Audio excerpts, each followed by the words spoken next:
Please welcome to the stage the moderators Alison Gilwald, ICT Research Africa, Civil Society Africa, and Pablo Hinojosa, Independent GRULAC.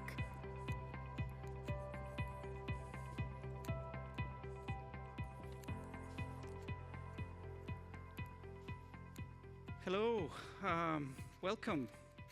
It's not a big crowd. Buenas tardes. Bueno, es un buen grupo, aunque no sea muy grande, eso es importante. También tenemos muchos que nos siguen en línea. Buenas tardes. Este es también para la preservación de esta sesión para el futuro, porque nos graban. Les doy la bienvenida a los panelistas sobre las nuevas tecnologías y su impacto en los derechos humanos. ¿Estamos bien?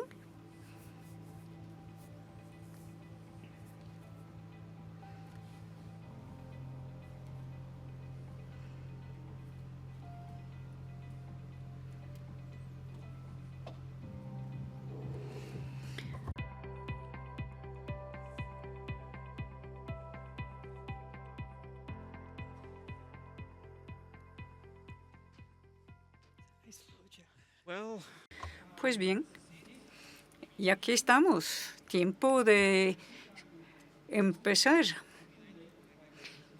Me intimida esa cámara realmente porque es de alta tecnología. Mi nombre es Paulino Hinojosa. Estoy aquí de la sociedad Ineconecan sobre resiliencia de Internet. Yo me considero independiente. Hola, Julián. Qué gusto verle en línea. O sea, represento a WSIS. Tengo el placer de comoderar esto con Alison Gilwald de ICT Research Africa, que va a aportar la perspectiva de la juventud. Yo creo que estamos en el mismo grupo trabajando juntos para garantizar un mundo incluyente digital. Espero que no estemos de acuerdo en todo, porque eso aboga por una buena sesión. Será difícil moderar este grupo, creo yo, porque es un panel increíble de muchos conocimientos. En esta sesión vamos a tener 90 minutos y vamos a dividirlo en 3 partes. No sé cuántos han leído el resumen de la sesión. Son 3 preguntas sobre tecnologías emergentes y derechos humanos. Y rotaremos los ponentes en estos bloques. Alison Gilwald moderará la primera y segunda bloque y yo moderaré el tercer bloque. Y pedimos al público que contribuyan en los 3 bloques. Por lo que entiendo, habrá casos en que hay momentos en que pueden coger un micrófono que estarán en la sala, en medio de la sala. Hay unos pasillos allí donde hay micrófonos. Vamos a cerrar esta sesión con algunas reflexiones de cara al futuro. Bueno, esto en cuanto a logística. En cuanto a los panelistas, me complace muchísimo estar con todos ustedes. A mi izquierda tengo aquí Pierre Boni, director general de AFNIC, que también sabe mucho de tecnología, creo yo. No voy a categorizar a todos, pero mejor que digan cuando toman la palabra. NIC es CCT del registro. AFNIC es el CCT del registro. Y él tiene muchísimos conocimientos. Rodrigo Goñi es miembro del Parlamento del Uruguay. Él es el presidente del Comité de Futuros del Parlamento de Uruguay. And yes, we are going to be multilingual, so please do wear your headphones if you would like simultaneous translation. Rodrigo es Ahora de Futuros de América Latina, creado por la CEPAL, y está participando en el track parlamentario, que es muy importante. Junto a Rodrigo, we have Anita Gurumurthy. Junto con Rodrigo tenemos a Anita Gurumurthy, IT para el Cambio. Es una entidad bien conocida en la ecosfera informática. Y yo creo que va a ser aportes muy importantes que nos va a dar. Muchas gracias por su presencia. Aquí tenemos también a Peggy Hicks, directora de Participación Temática, Procedimientos Especiales de División de Derechos al Desarrollo de la Oficina de Derechos Humanos de la ONU. Muchas gracias. Alex de Google.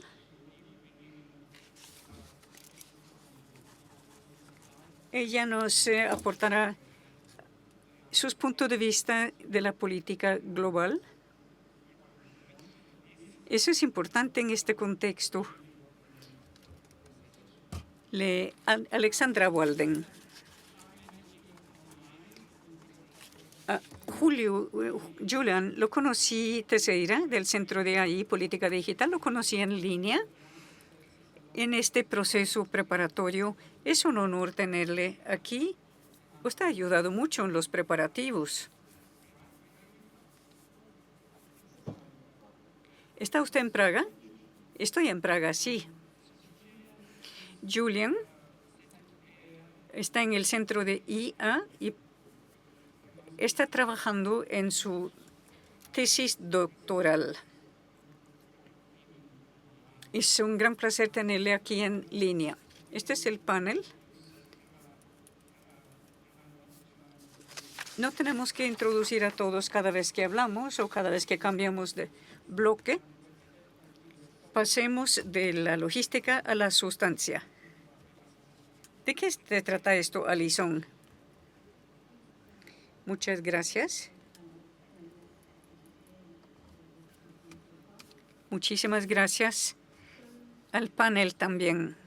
A mí me gustaría empezar diciendo que yo soy una persona que me gusta trabajar en grupo, no es de tecnología. Y creo que mucha gente en el panel, pero también en la sala, han trabajado durante algún tiempo en tratar de ampliar la comprensión de los derechos digitales. Esto es socioeconómico y también jurídico. Estamos hablando de derechos de una forma centrada en personas. Hay 2.6 mil millones que no están en línea. Más bien son 4 mil millones si somos más estrictos en el recuento. Así que es gran parte de la población mundial. E incluso en aquellas jurisdicciones donde hay algún tipo de derecho que se respete, la gente no tiene la posibilidad de ejercer estos derechos. Así que son derechos de papel mojado. ¿Cómo vamos a hacer que sean efectivos esos derechos reales? Bueno, en una serie de foros y alianzas globales trabajamos con Anita y Partenariado Global de Inteligencia Artificial. Ha trabajado en temas sobre ampliar el concepto de justicia informática y gobernanza informática. Hay que preguntar centrar las preguntas. ¿Cómo se puede preservar los derechos? ¿Cómo puede tener gobernanza ética y aún así tener resultados injustos? Tenemos los marcos, tenemos el Consejo de Derechos Humanos, pero en la práctica esos derechos no son ejercitables. ¿Cómo vamos a corregir esto?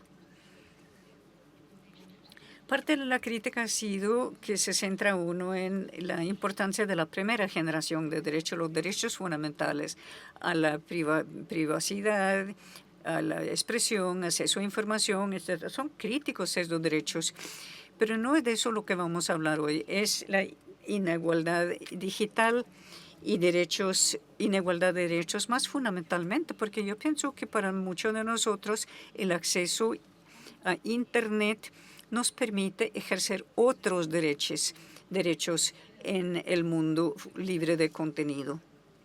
Muchos hemos trabajado de manera práctica en la cumbre +20, el informe y después de la crisis, etcétera. ¿Hasta dónde hemos llegado? ¿Qué tan grande es la brecha? Bueno, yo pienso que hay que ir más allá de la primera generación de derechos que se ha practicado de una manera muy individual. Son derechos individuales que han prevalecido sobre los derechos colectivos o derechos de interés público. Eso lo vimos sobre todo en el tiempo de COVID. Y luego hay desigualdades más sistemáticas, injusticias, abusos de derecho que existen por la existencia de desigualdades estructurales. Yo creo que hay que reenmarcar el debate, más bien pasar de lo individual a lo más bien colectivo. La segunda y tercera generación de derechos.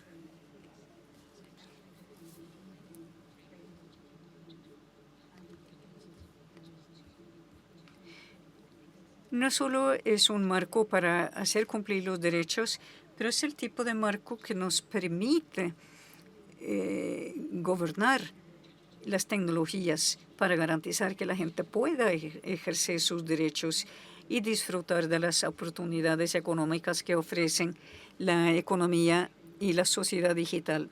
Estos son los desafíos que ahora se están reglamentando. Yo creo que se está cambiando profundamente, no todo, pero el marco que ya no es tan individual, sino más bien colectivo y que aborda el tema de la asimetría de poder. Muy bien, es un buen punto para empezar una conversación. Alison, tenemos el primer bloque, la primera pregunta. ¿Cómo podemos utilizar los instrumentos internacionales existentes sobre derechos humanos, por ejemplo, las normas y las declaraciones, para impedir violaciones y abusos de estos derechos? ¿Y cómo lograr que el entorno digital sea mejor diseñado y centrado en las personas? Este es el primer bloque y quiero que me comenten, por favor, y que usted lo va a moderar. Alison, muchas gracias. En la primera sección tenemos Peggy, Pierre y Julián en línea para debatir este tema que Pablo ha articulado para nosotros. Él se ha centrado en los mecanismos para prevenir y abordar los abusos de derechos humanos y abusos en el entorno digital, pero también cómo podemos proactivamente o de manera de precaución anticipar algunas de estas violaciones y abusos para poder mitigar los efectos. Peggy, por favor.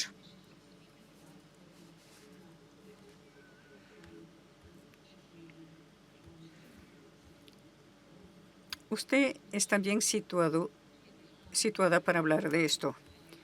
Muchas gracias por estar aquí con ustedes hoy. Yo creo que es justo decir que en una gran sala como esta hablamos de elefantes a veces. También en esta sala hay un elefante. ¿Por qué están aquí? Porque seguimos hablando de derechos humanos. Yo creo que Alison lo ha dicho muy bien.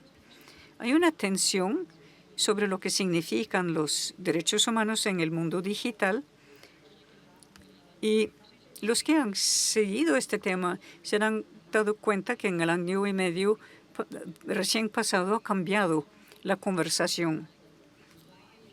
Tenemos que hablar del por qué es relevante, qué significa el mundo digital y cómo se relaciona con la necesidad de innovación y prosperar en un mundo competitivo en el desarrollo tecnológico.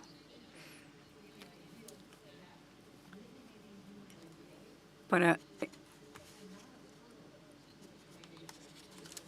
enmarcar los derechos humanos de una manera que sea que conduzca a resultados, no hay que verlo como un obstáculo, sino como un activo.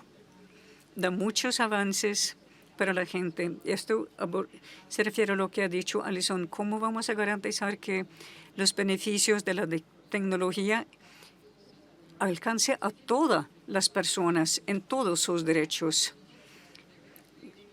Claro, los derechos económicos y sociales estuvieron desde el principio, pero no han sido resaltados tanto como ahora. Yo creo que tienes razón. No hemos satisfecho esos derechos. Y el marco de derechos humanos es tan relevante porque, como hemos dicho, vivimos en un mundo fragmentado, polarizado, y el marco de derechos humanos está ahí. Es una fuente universal. Ha sido acordado por todos los Estados miembros de las Naciones Unidas y todos se han comprometido a los principios para aprobar y desplegar la tecnología. Yo creo que es importante que tengamos ese, digamos, fundamento.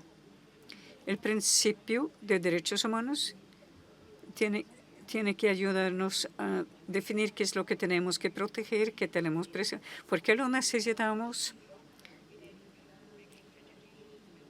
Es para garantizar la accesibilidad de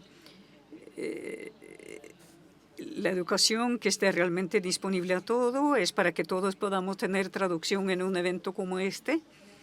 Nos puede ayudar a navegar las soluciones también, porque sabemos que hay conflicto entre temas en este espacio, que significa desarrollar tecnología que puede servir a la gente, pero que a la vez puede minar ciertos derechos. Hay varios temas que deben examinarse no como si fuera una sola solución aceptable. Hay que verlo de una manera más, donde hay más ópticas, para que podamos saber cómo podemos hacer debida diligencia sobre los derechos humanos. Necesitamos transparencia, hay que saber qué pasa, hay que tener informes sobre se utiliza la tecnología, cómo se evalúan los derechos humanos en ese contexto. Necesitamos participación, que todas las voces de las partes interesadas tienen que participar. Tenemos que garantizar que no solo se da aquí, sino en los debates políticos sobre la digitalización. Si no tenemos el conocimiento expertos de la sociedad civil, hay muchas cosas que nos pasan por alto y no nos permiten integrar los derechos humanos en la tecnología como queremos. Hay que saber cómo funciona para la gente y debe haber mecanismos ahí que garantizan que lo aplicamos, que aprendamos de lo que hacemos, mejorando conforme avanzamos, mejorando todo nuestro trabajo conforme avanzamos. Gracias. Un follow-up rápido. Peggy. Transparencia, responsabilización y participación, que son temas claves en este debate. ¿Qué desafíos institucionales hay para que se integre esto en el debate?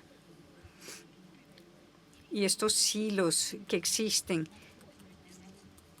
para lograr un marco jurídico mucho más dinámico y flexible.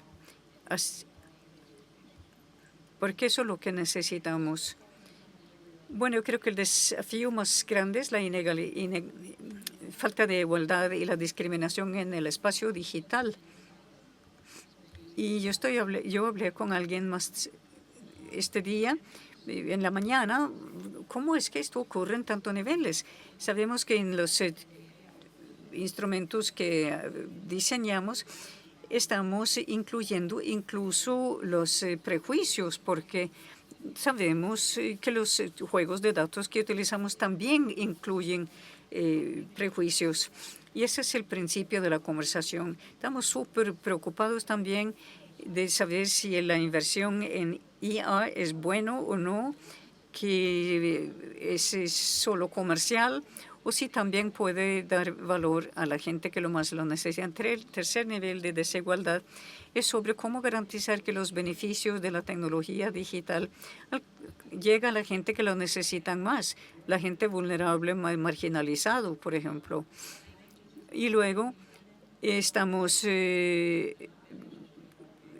que ver el crecimiento de desigualdad entre estados. ¿Dónde están los centros de datos? ¿Dónde está el computador principal? ¿En qué idioma se hace todo esto? Estos son desafíos que hay que enfrentar. Sí, Pierre, yo creo que esto le da a usted un marco apropiado para que nos hable sobre lo más bien técnico de la infraestructura y acceso. Muchas gracias. Yo voy a hablar en francés. En primer lugar, quisiera saludar a las intérpretes. Espero que nunca se les reemplace por inteligencia artificial, por lo menos no por el momento. Muy gentil de parte del orador saludar a los intérpretes. Agradecemos la gentileza. Bueno, tenemos que escuchar a la gente en su propio idioma. Es importante y que puedan hablar en su propio idioma. Eso es un derecho humano también. Yo quisiera hablar sobre no tecnología emergente, sino la infraestructura subyacente de Internet que permite a estas tecnologías a surgir. Esto es lo que pasa. Tenemos este diálogo entre los derechos humanos, la tecnología por el otro lado y las nuevas tecnologías, que es otra capa encima. Y siempre es positivo, creo, recordar a todos que desde la primera versión de Internet, con sus propias características, que mencionada por Peggy, la transparencia, gobernanza multipartes, estas cualidades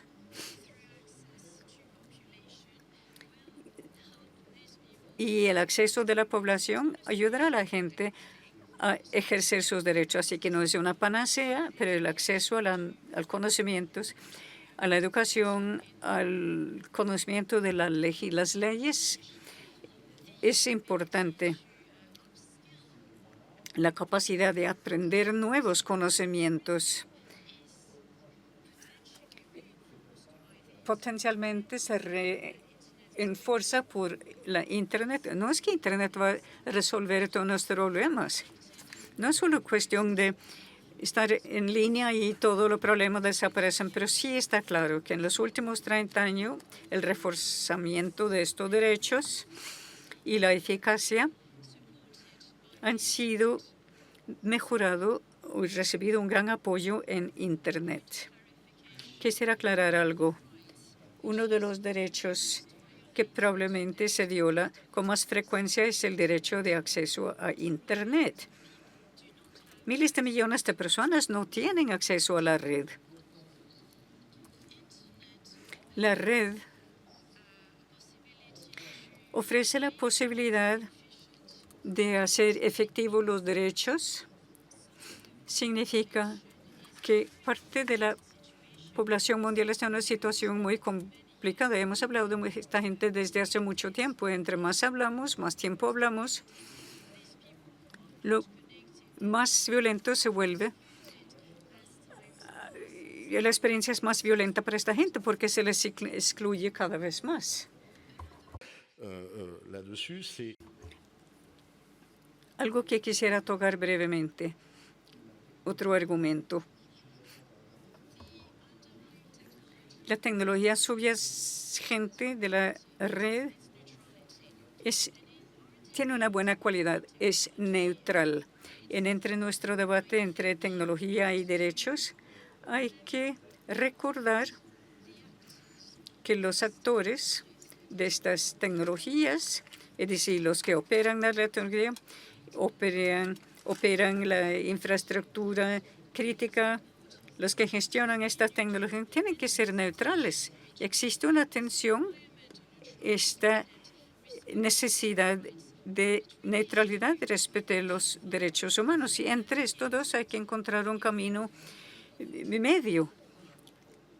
Y si yo soy completamente neutral, bueno, es que los derechos humanos no son neutrales. Eso es fundamental. Son importantes, pero no son neutrales. Este balance entre la neutralidad y el protocolo y cómo acoger a estos derechos y su materialidad. Muchas gracias, Pierre. Usted ha hablado de la infraestructura subyacente. Eso es muy importante. Es una infraestructura que permite a las demás capas, la existencia de más capas superiores. Y usted ha arguido fuertemente a favor del reconocimiento de la inexistencia de estos derechos. Claro, podemos hablar de las cifras, pero que hay una gran cantidad de personas que no pueden ejercer esos derechos fundamentales, eso es evidente. Bueno, la falta de representación de esta gente en las redes sociales, no en el sentido tradicional, sino en las redes informáticas y las tecnologías avanzadas, estos grandes juegos de datos, fuentes de datos que se utilizan para alimentar esas tecnologías. Hay una ausencia de mucha gente, de los aportes de mucha gente. Así que cada vez se amplía, se multiplica la exclusión y los abusos de sus derechos. Y sé que usted ha pensado en esto más allá de IA y hay otros temas relacionados con la conectividad de Internet, que no es una cosa negra y blanca, pero se convierte en una desigualdad. Muchas gracias. Sí, es muy importante. Y esto se ha dicho por Peggy, cuando ella estaba hablando de la localización de datos, la brecha digital y la brecha en acceso también se ve en la realidad, en diferentes países, en diferentes regiones. Los datos producidos que se utilizan para informar a la gente sobre sus derechos, etcétera, no se almacenan localmente, se destinan a alguna otra base de datos. Y solo se puede esperar que cuando se devuelven los datos a usted se haga de una manera neutral, de una manera eficaz. Y de hecho, potencialmente, uno puede perder su herencia cultural, su economía, porque esta infraestructura no son canales exclusivamente, son también centros de datos. Y esta infraestructura necesita localizarse en todas partes del mundo y no concentrarse en países específicos. Así que el tema de IA no es un tema tan reciente. Hace algunos años hablamos de datos grandes, Big Data. No hablamos de IA, pero es la misma cosa, más o menos.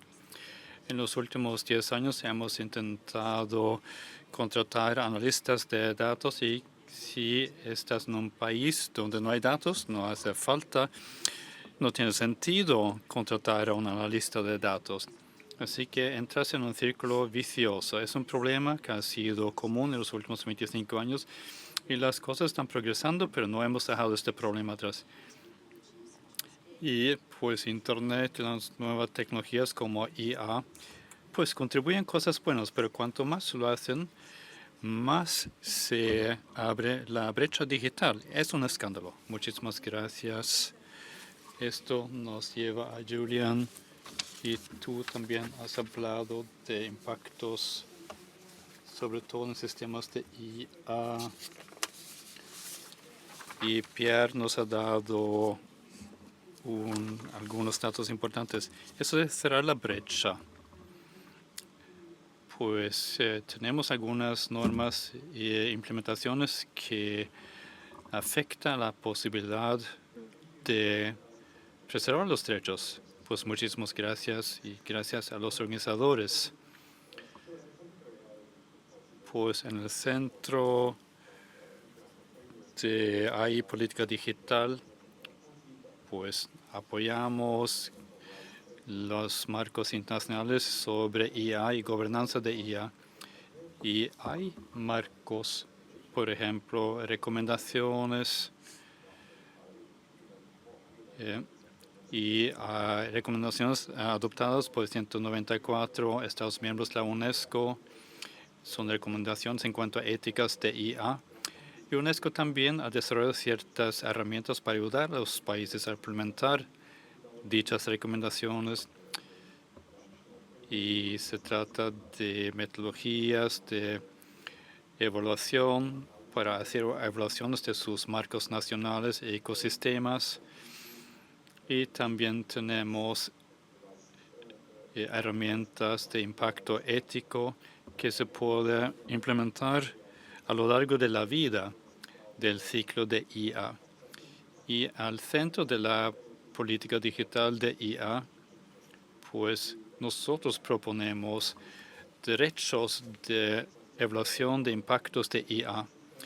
Y como hemos visto en ciertas jurisdicciones como la Unión Europea, pues como los mandatos, lo que ha decidido la Unión Europea en cuanto a evaluación de sistemas de AI. Y también hay países como Holanda, donde la ley dicta que hay que hacer evaluaciones de sistemas de inteligencia artificial. Y tenemos IGF y también tenemos el foro de UNESCO sobre las éticas de IA que ahora se está dando en Tailandia. Y esto apoya la implementación de las recomendaciones de la UNESCO. Y también tenemos capacitación en Bangkok, eso de capacitar a los capacitadores para funcionarios públicos y expertos que también pueden ayudar a capacitar a otros en cuanto a alfabetización en inteligencia artificial para entender las implicaciones éticas de IA. Pues muchas gracias, Julián. Queremos dar seguimiento a la evaluación de impactos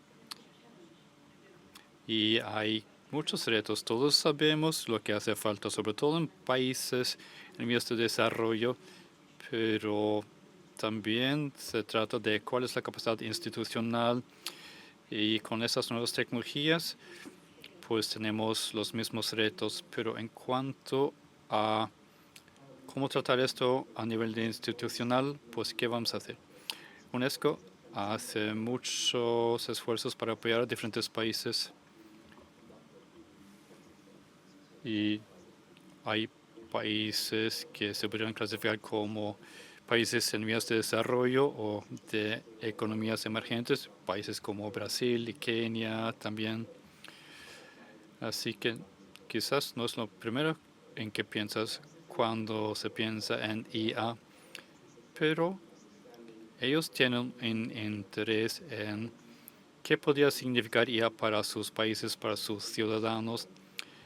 Y hay que trabajar con partes internacionales para mejorar, preparar y tener sus propios marcos domésticos y sistemas legales que puedan asegurar que su AI sea ética. Y tenemos el foro de UNESCO, como ya he dicho, que está actualmente capacitando a los que pueden capacitar a otros.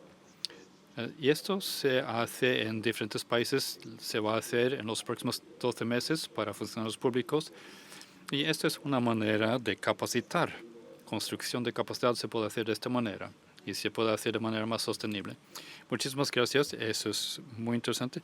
Quizás una pregunta al público antes de pasar al próximo panel. Pues en Benin y pregunta cuáles son los retos más grandes para asegurar los derechos fundamentales de seguridad en cuanto a usuarios de tecnología en áreas rurales. Y también otra pregunta al público de Timothy Holborn. ¿Cómo el derecho internacional de derechos humanos puede integrarse en gobernanza de Internet para asegurar principios humanitarios, tales como proteger servicios esenciales para que no se apaguen durante conflictos, cómo apoyar la agencia digital para personas naturales, tomando en cuenta retos, el monitoreo penetrante, el consentimiento digital y acceso a remedios locales a través de los tribunales. Cuando vemos una transformación digital que socava el enfoque en personas, pues la conectividad es lo más importante en cuanto a los que viven en zonas rurales. Hay muchas personas que no se benefician y que no tienen acceso a esa tecnología, no se puede beneficiar de lo mismo. Y también hay otro problema anexo. Cuando se cierra Internet, hay personas en diferentes partes del mundo que no tienen acceso a Internet, no porque no haya llegado ahí, pero porque alguien ha decidido cerrar la red. Y también ha habido propuestas en cuanto al proceso de visos más 20, pero esto de conectividad y cierre de la red en zonas rurales es un problema importante. Y también, una vez que tengamos esta conectividad, pues hay que poder usar esto de la mejor manera. No estoy seguro de que pues yo creo que esto de los que desarrollan sistemas quizás se dedican o se enfocan más en ciertos grupos, por ejemplo, en cuanto a género, y los que desarrollan sistemas quizás nos enfocan en las necesidades en zonas rurales, las necesidades de mujeres contra las de hombres, etc. Así que tenemos que tener expertos en cuanto a las diferentes comunidades para saber cuáles son sus necesidades y cómo cubrir esas necesidades. Vamos al próximo panel, pienso, ahora. Sí, sería bueno. Podemos hablar la segunda pregunta y va a haber más preguntas también del público. Así que el segundo bloque de este debate se enfoca en balancear innovación, acceso, inclusión y derechos. También hay una tercera cosa, pero aquí nos preocupa más la adaptación o la adopción de nuevas tecnologías. Sí, y cuando esto aumenta, ¿cómo se puede encontrar un equilibrio entre innovación, acceso e inclusión? A menudo se presenta como tensiones entre regulación e innovación. Y para crear las condiciones justas para innovación, pues hay que tomar en cuenta la concentración que vemos en los mercados alrededor de la innovación. Así que, ¿cuáles son las implicaciones? ¿Qué es lo que podría hacer posible una participación equitativa en la innovación? Y quizás tenemos algunos ejemplos prácticos. Anisa, empezamos con usted. Anita, pues si podemos ver eso de igualdad o desigualdad digital y justicia económica, el derecho al desarrollo. Muchísimas gracias. En la reunión preparatoria que tuvimos, Pablo insistió en que esto sería un debate muy espirituoso y voy a tomar en cuenta los comentarios valiosos. El equilibrio entre innovación e inclusión que vemos actualmente se logra a través de un enfoque que ha dado un espacio libre de derechos humanos donde hay negocio. Así que no es una casualidad. Hemos visto cómo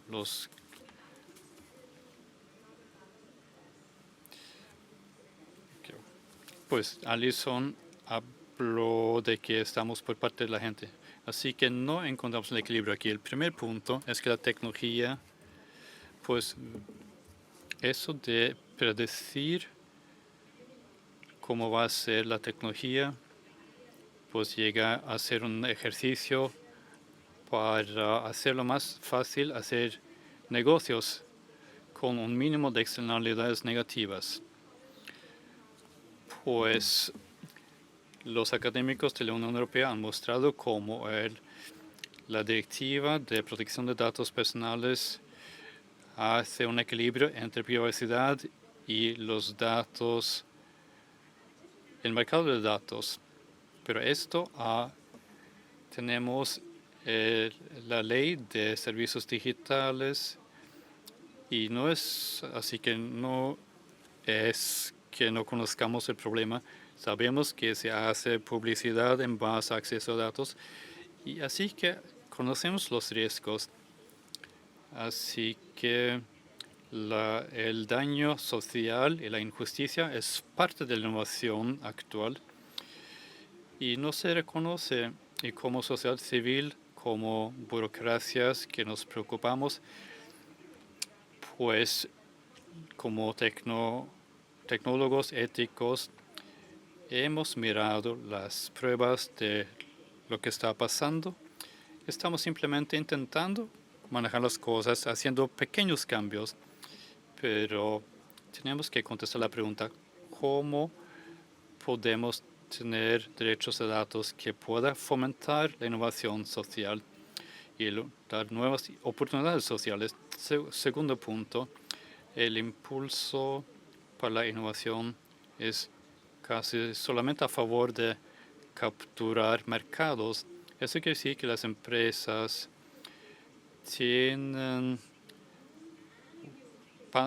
buscan patentes de manera agresiva y abusan secretos de negocio y reglas de comercio internacional para evitar responsabilidad fiscal y transparencia algorítmica. Podemos armonizar las normas de datos alrededor del mundo y podemos fomentar normas de interoperabilidad de datos, pero esa cultura abierta de la innovación para nuestra economía digital hace que mueran las empresas pequeñas y no la diversificación de la innovación. Pues es un reto. ¿Puedes hablarnos de qué esfuerzos hacen ustedes para promover derechos humanos en el contexto de la innovación? Y claro, dentro de esa cultura abierta de innovación, gracias, aprecio haber sido incluida en el diálogo hoy, pues empezamos con el hecho de que me enorgullece formar parte de Google. Queremos proteger los derechos humanos. No es que hayamos hecho todo bien, pero estamos comprometidos con la protección de derechos humanos que se debe basar en los principios de la ONU acerca de negocio y derechos humanos. Así es que pensamos en esos temas y específicamente en cuanto a IA. En la empresa entera nos enfocamos en los beneficios que IA puede contribuir a todos los individuos, consumidores, comunidades, servicios, empresas, gobiernos. Así que vemos su potencial y queremos mejorar y contribuir la tecnología. Obviamente hay riesgos y estamos muy enfocados en esto. Internamente nuestros líderes hablan de esto para todos los empleados de Google y queremos ser valientes pero responsables. Así que cuando intentamos desarrollar nuevas cosas, asumir nuevos retos y cuando lo hacemos queremos tener un enfoque aplicando normas para tomar en cuenta los riesgos y los derechos humanos son importantes en este contexto. También hay un rol para empresas individuales para pensar en cómo derechos humanos forman parte de su trabajo y cómo trabajamos juntos como industria y cómo lo hacemos con nuestros socios en organizaciones internacionales y sociedad civil y con gobiernos también. Así que hay un rol para todos en este contexto. Por nuestra parte, nos enfocamos en asegurar que tengamos políticas para cómo hacemos la capacitación, cuáles son los resultados preferibles y permitidos. Todas esas cosas tenemos que tomar en cuenta cuando desarrollamos e implementamos cosas. También tenemos marcos para cómo pensamos en integrar derechos humanos en nuestros productos y también tenemos principios de aplicación para cómo trabajamos. Pensamos que este trabajo es tan importante que cualquier empresa individual debería hacer esto, pero también regular es importante y ya es demasiado importante para no tener reglamentos, pero hace falta hacerlo de manera inteligente y por eso colaboramos con sociedad civil, organizaciones internacionales y gobiernos para ver cómo se debe hacer.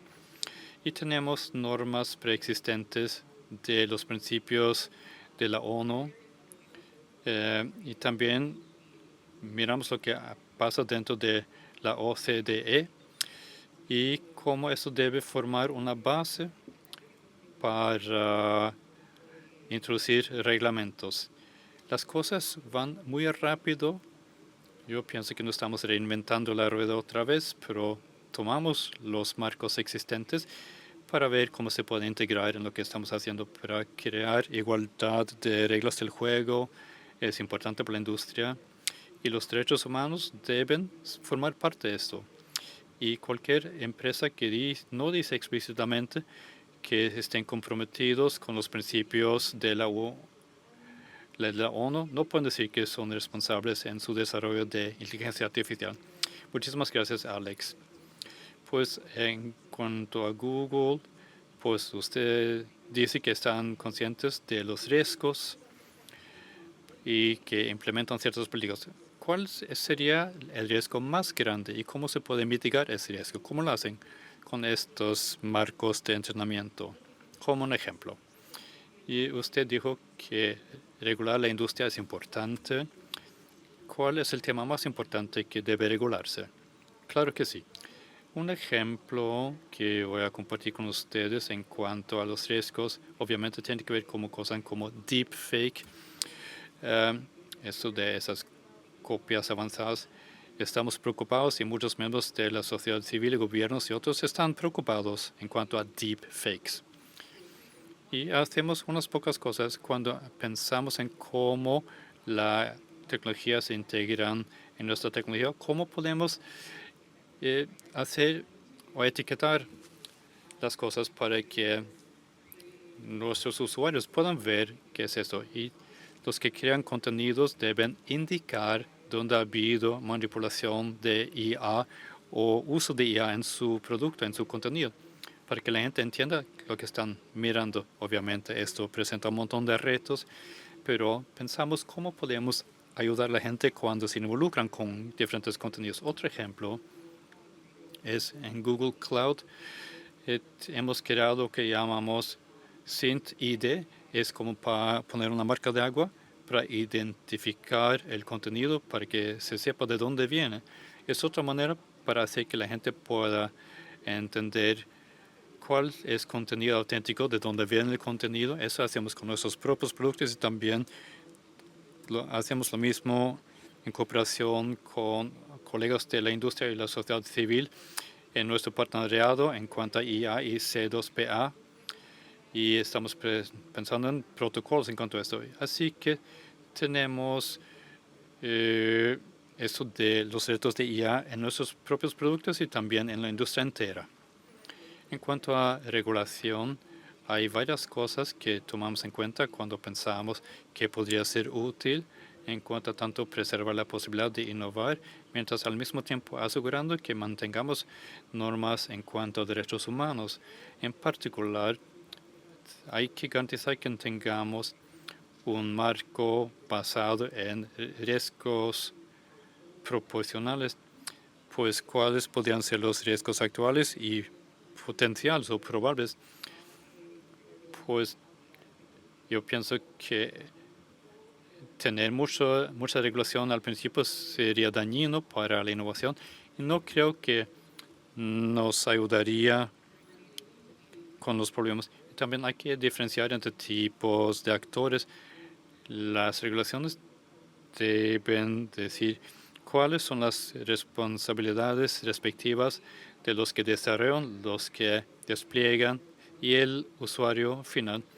Y también podemos tener un modelo de un centro y brazos y que no debe haber un solo regulador de IA y que si regulas la educación vas a tener que ver con IA también, por ejemplo.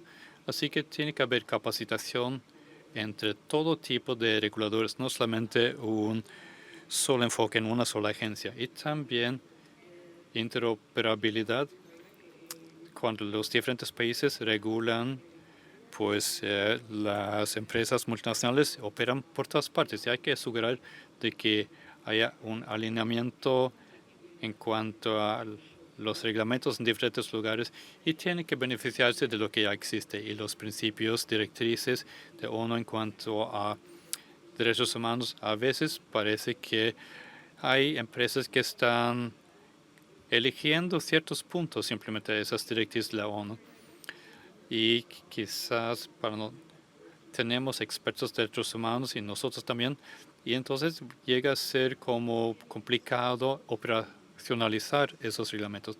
Pues Julian, se ha hablado de medidas de empresas y de la industria. Es importante indicar qué se puede hacer a nivel de producción, a nivel de diseño, que no necesariamente tenga que ver con consecuencias no intencionadas o resultados negativos, multiplicadores que Alex mencionó. ¿Qué ve usted como los retos más importantes y particularmente el trabajo que han hecho en cuanto a gobernanza de Internet como una base? Si esto puede aplicarse de buena manera para IA, ¿cómo se debe hacer? Pues, pregunta interesante. Pues pensando en ese tópico de innovación, derechos humanos, etcétera, y hablando de las recomendaciones de la ONU, pues algo que CITP apoya es esa idea de líneas rojas en cuanto a cierto tipo de prácticas o sistemas de ahí que podrían representar o causar violaciones graves de derechos humanos o otros derechos fundamentales. Estos son no solamente ideas de la sociedad civil, tenemos la recomendación de UNESCO que recomienda esto de cláusulas para IA para dar puntajes sociales, para monitoreo masivo y impactos ambientales. Estas son recomendaciones que los países han aceptado, así que el próximo paso sería su implementación. En la Unión Europea hay otra ley de IA en cuanto a prácticas de alto riesgo. Así que hay varios países que tienen que ver el próximo paso de implementación y se deben prohibir las prácticas de alto riesgo. Y tomando en cuenta también la pregunta de gobernanza de Internet más ampliamente hablando, la gobernanza es relevante también. La gobernanza de Internet es relevante para la gobernanza de IA. Y así que uno de los bloques de construcción de IA son los datos. Y hay que entrenar los modelos en base a datos. Y también hay diferentes tipos de marcos, también de privacidad, de protección de datos, y tienen que implementarse. Y hay que encontrar cómo se pueden controlar y cómo se puede llegar a un equilibrio. Muchas gracias, Julián. Y también vamos a tomar algunas preguntas en línea y del público. Lisa, ¿puedes contestar a algunos de los comentarios y quizás también hablando de lo que dijiste al principio? Ahora funciona. Quiero contestar a mis colegas aquí. Una respuesta es que se ha hecho muchísimo trabajo por parte de las diferentes agencias de ONU, pues después de buses. Pero parece que hemos llegado a un cierto consenso en cuanto a que todos los derechos humanos fuera de línea deben protegerse en línea. Eso vemos en el papel de revisión WSIS más 20, el papel que trata los diferentes elementos. Pero no es suficiente manejar las complejidades existentes de redes, por ejemplo, programas de identidad digital, programas de reconocimiento facial en cuanto al crimen, y eso de tener o dar puntos sociales para pensiones. Esto puede afectar a las vidas también a los que no son usuarios, así que hay que tomar en cuenta los no usuarios, los que también buscan minerales, los que pierden sus terrenos porque van a construir centros de datos allí. Y también hay grupos de inversión y empresas de comestibles. Tienen acceso a datos climáticos y pueden, por ejemplo, decidir el precio del trigo en el mercado internacional y pueden hacer apuestas en cuanto al precio. Y en cuanto a los pequeños agricultores, pues ellos no saben que va a haber cambios de precio en el futuro debido a IA. Así que se habla de derechos humanos no solamente de usuarios, pero también de no usuarios. Así que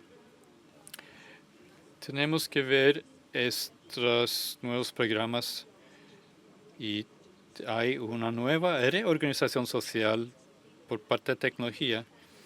Así que en cuanto a mejorar las normas para el trabajo decente, pues la gestión de algoritmos forma parte importante de eso. Y después el ciclo de vida de productos que mencionó mi colega aquí. Mirando el ciclo de vida de productos, eso no es suficiente. Tenemos que tener una vista más amplia de la sociedad, como de Pollyanna, como dicen los Estados Unidos. Tenemos que mirar IA y la economía de IA como algo que está empotrado, integrado siempre. Es una economía que está integrada en la sociedad y miramos como la sociedad integrada a la economía, pero debe ser al revés. Y también tenemos el sector privado. El artículo 22 de GDC habla del sector privado y responsabilidad voluntaria.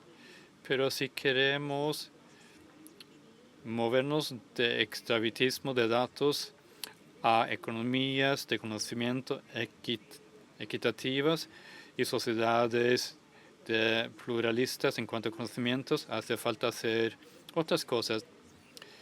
Y el papel de elementos de revisión WSIS más 20 en su artículo 78 habla de cómo muchos países en vías de desarrollo se encuentran con barreras en cuanto a cómo cosechar las tecnologías digitales debido a la falta de pericia técnica, marcos institucionales débiles, y por mucho tiempo me he sentido desesperada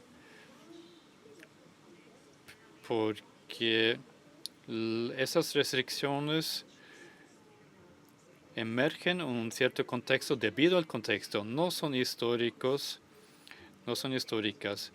pero vemos, por ejemplo, las deudas de como 45 países y esta economía extractivista es histórica y también forma parte integral del paradigma digital.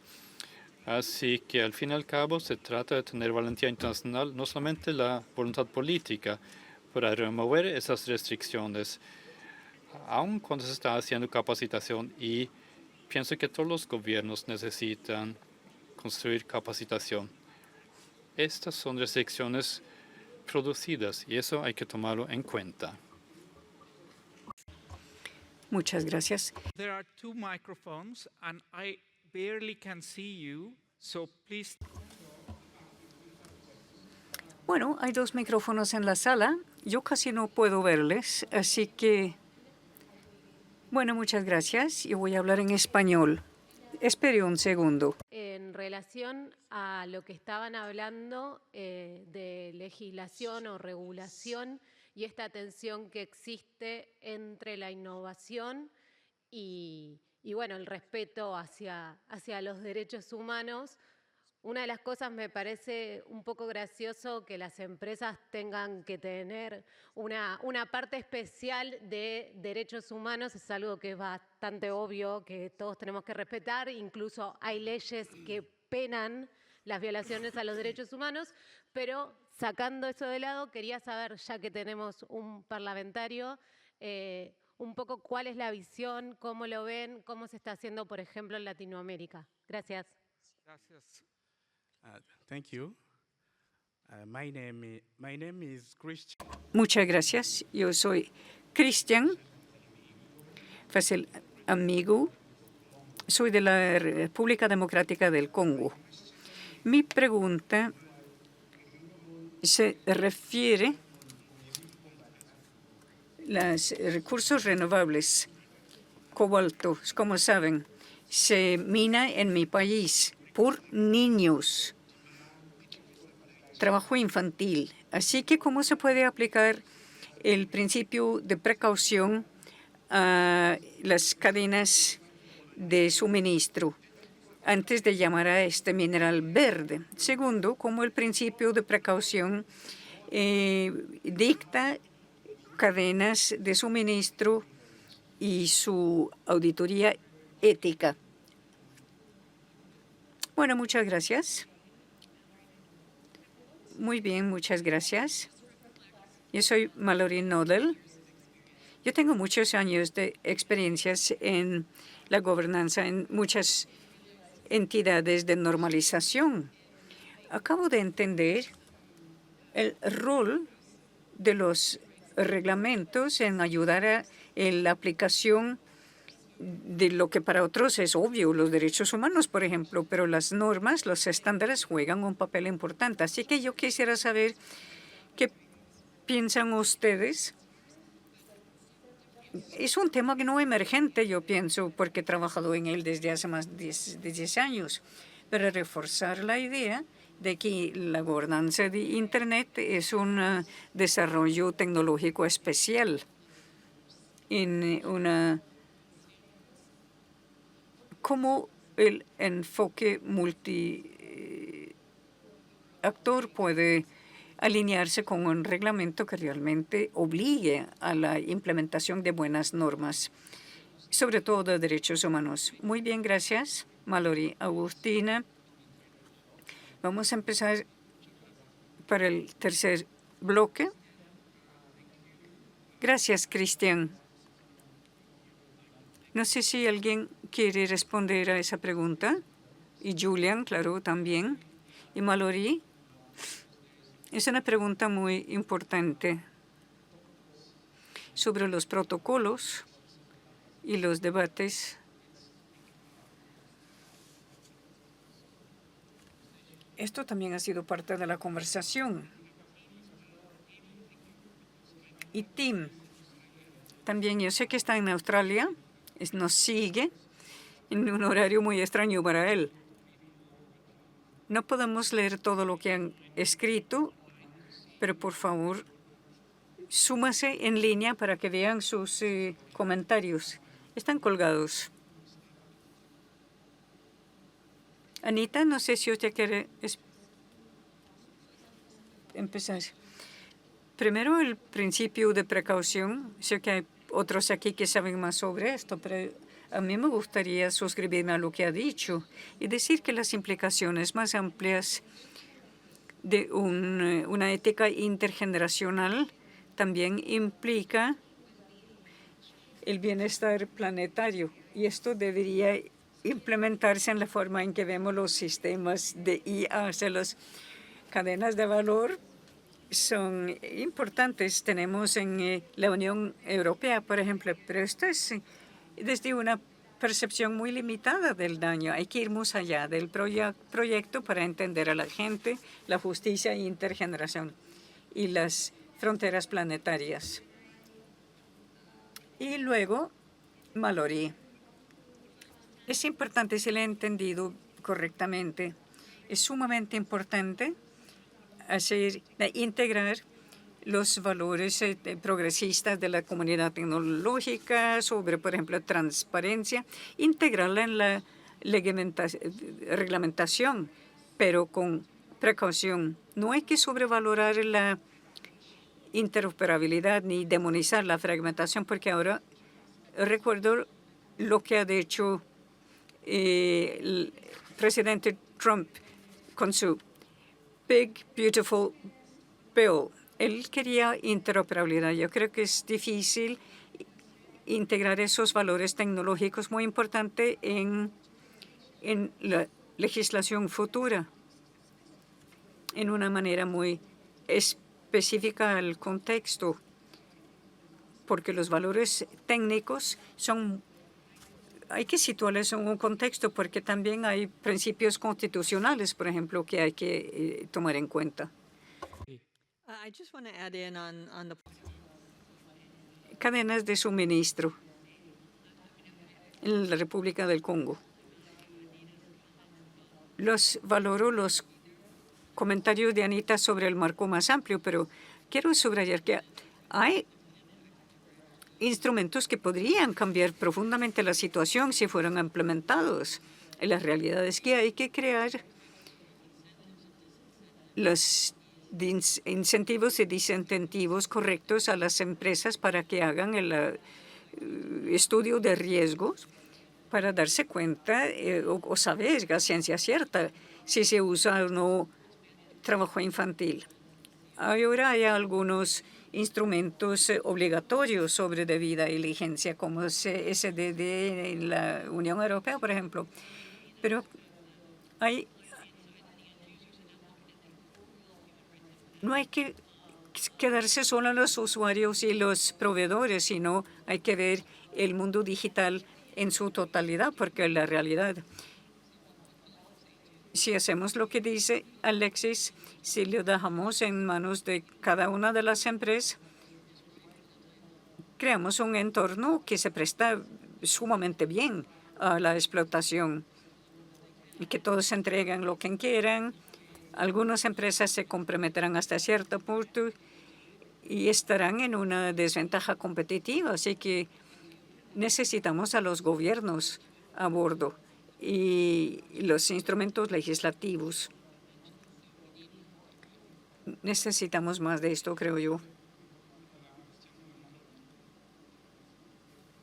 Gracias.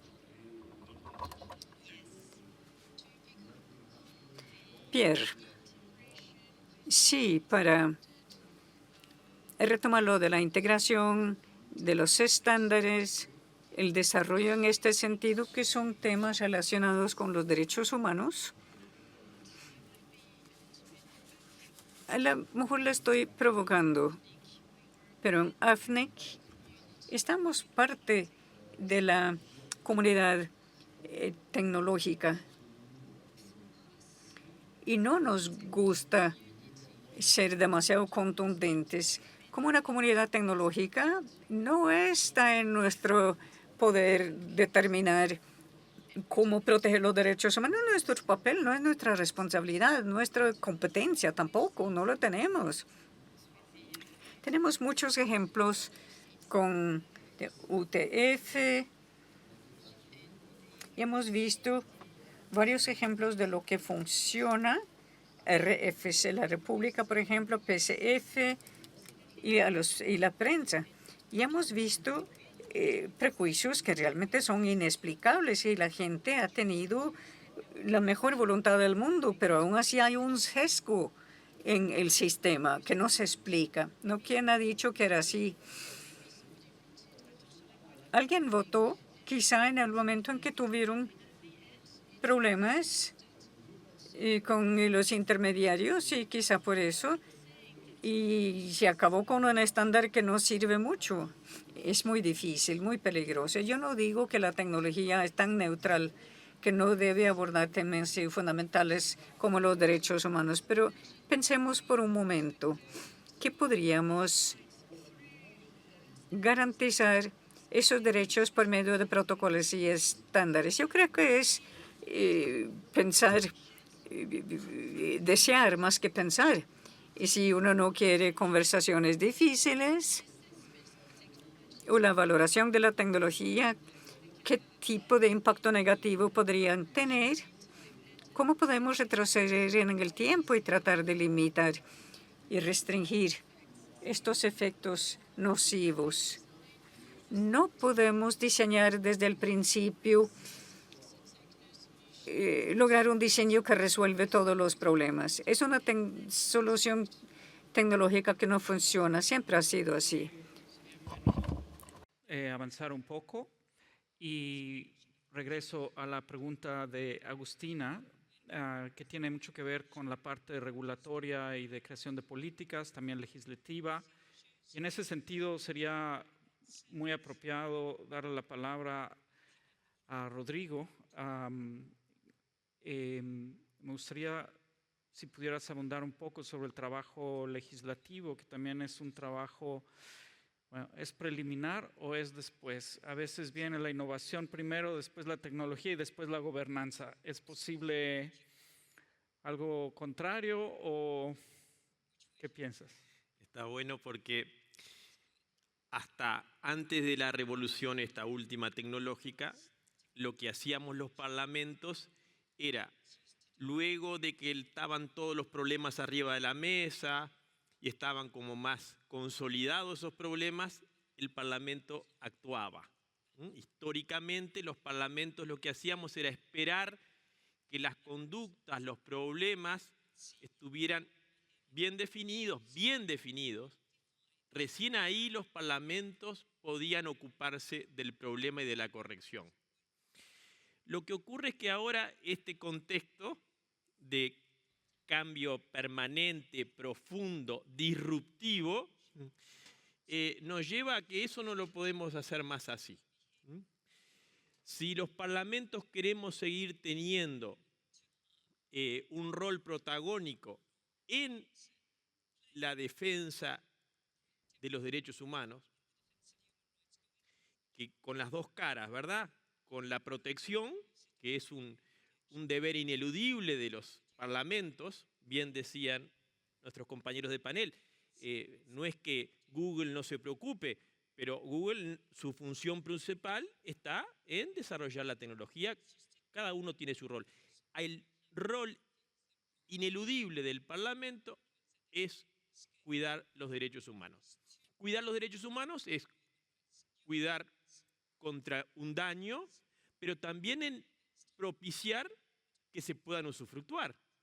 Cuando hablamos de accesibilidad, cuando hablamos de que las empresas puedan desarrollarse, bueno, ahí también el rol del Parlamento, que es más que el legislativo, está también, el Parlamento es quien asigna todos los recursos de cada sociedad.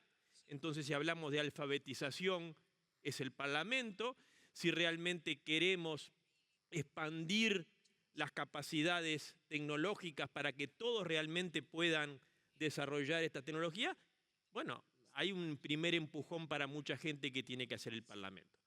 Pero a mí lo que me gusta transmitir es si los parlamentos, que también estamos desafiados de ser sustituidos. Yo cuando tengo discusiones en el Parlamento medias acaloradas digo, bueno, miren que nosotros estamos también desafiados y retados a ser sustituidos. Mucho mejor la inteligencia artificial, mucho más rápido, mucho más barata que tener, en el caso del Uruguay, 99 diputados que discutimos días enteros lo que la inteligencia artificial podría hacer en pocos minutos. Pero a lo que voy es que si los parlamentos queremos realmente cumplir con este rol fundamental, tenemos que cambiar profundamente el paradigma.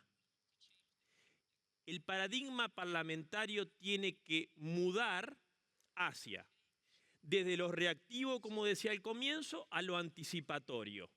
No tiene sentido querer correr de atrás a la tecnología, va a llegar siempre tarde y mal. Además, con el riesgo de que por querer apurarse deje los derechos humanos, las mochilas que pueden ser los derechos humanos, la tire. Pero además, debe hacerlo en un cambio de paradigma, por ejemplo, en todo lo que hemos discutido en los workshops en el día de hoy y en el día de ayer. La izquierda versus derecha, lo local versus lo global. Todas esas discusiones para abordar este gran desafío tecnológico tienen que ser superadas. Por ejemplo, otra de las cosas que tienen que ser superadas es este modelo multi-stakeholder que todos vemos que ha funcionado en la gobernanza de Internet. Bueno, si el Parlamento quiere estar en la mesa, tiene que entrar en un esquema multi-stakeholder. Y ustedes me dirán, bueno, pero los parlamentarios son los que tienen el voto y la representación ciudadana legítima. Sí, pero en este contexto no tenemos más remedio que sentarnos en horizontalidad, como algunos parlamentos lo estamos haciendo, con la industria, con la academia y con la organización de la sociedad civil. ¿Por qué? Si no es por convicción, es por necesidad. Los legisladores no tenemos ninguna posibilidad, por lo menos el común de los legisladores, de poder hacer un seguimiento y estar actualizados en todos los desarrollos tecnológicos. Exacto. Eso es imposible, excepto que quede fuera de la arena política, ¿no? Y pase las 24 horas. Entonces, probablemente no va a ser reelecto en la próxima elección. Entonces, Pablo, ese cambio de paradigma tiene que hacerse en los parlamentos rápidamente, porque estamos todos de acuerdo que la regulación es necesaria, excepto alguna excepción por ahí, alguna voz que sabemos de qué estamos hablando, pero que confirma la regla de que todos sabemos que necesitamos una regulación, no la regulación local. Tenemos que claramente ir hacia regulaciones globales que, por supuesto, también en este esquema multi-stakeholder se va a nutrir necesariamente y fundamentalmente de los parlamentos locales, porque la ciudadanía no va a permitir que los parlamentos locales no estén en esa mesa. Pero además, muy bien, termino, Pablo, tenemos que hacerlo con un enfoque anticipatorio, un enfoque flexible, un enfoque que vaya permitiendo, también con las sandbox regulatorios, que no es solamente un sandbox regulatorio de probar, de una prueba aislada, sino que tiene que ser un marco donde también todas estas discusiones, estos diálogos se puedan ir desarrollando. Es decir, diríamos un sandbox regulatorio mucho más amplio que la mera norma o la mera prueba. Excelente. Eso es lo que la tarea ineludiblemente que los parlamentos tenemos que cumplir. De lo contrario, se van a violar derechos humanos fundamentales de primera generación, no solamente los de segundo, porque todos somos conscientes de los riesgos. Y segundo, vamos a privarle a esta humanidad, porque los riesgos son muy serios, y si no lo hacemos ya de esta forma, probablemente lleguemos tarde y esos problemas ya tengan una magnitud que después vengan esos manotazos que son mucho más perjudiciales que si lo hacemos a tiempo. Very good. Thank you, Rodrigo. Thank you very much. We are... Gracias, Rodrigo. Tenemos que aterrizar. Y hay muchas ideas sobre la mesa. Espero que les puedo dar una oportunidad de participar. ¿Puede usted hacerlo en 10 segundos? Sí, adelante. Apúrese, apúrese, apúrese.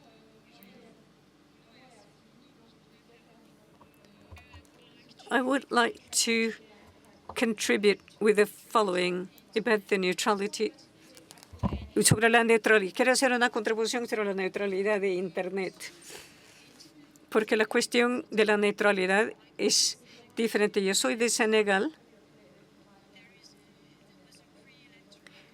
Hubo una campaña preelectoral, muchas campañas en Internet. ¿Y dónde está la neutralidad en ese sentido? No siempre tenemos acceso a Internet de esta manera. Sí, también la pregunta de Cristian quedó en el aire.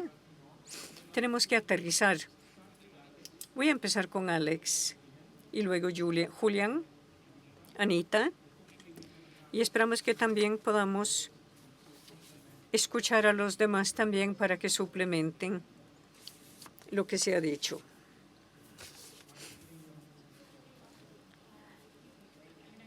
Bueno, me he puesto en el punto de mira.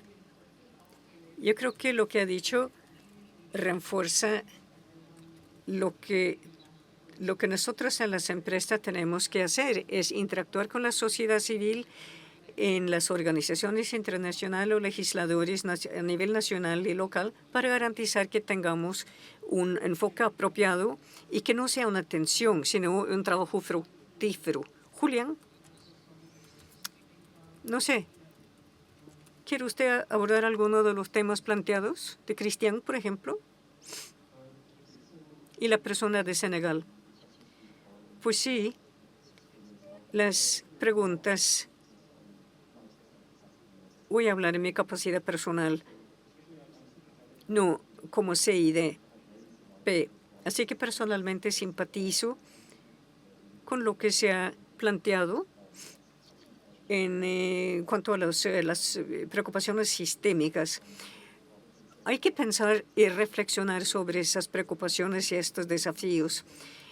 En cuanto a derechos digitales, derecho de Internet, gobernanza, etcétera, no puede divorciar de las preocupaciones por los productos y la idea de justicia e injusticia en el sistema económico global que se traduce en la desigualdad también en el acceso de Internet en países como Internet, donde hay conversaciones este año sobre la supresión de la deuda, es decir, el no exigir su pago, la justicia de la deuda, en otras palabras. Creo que hay muchas preocupaciones que deberíamos reflexionar en la comunidad internacional. Hay nuevos desafíos emergentes también.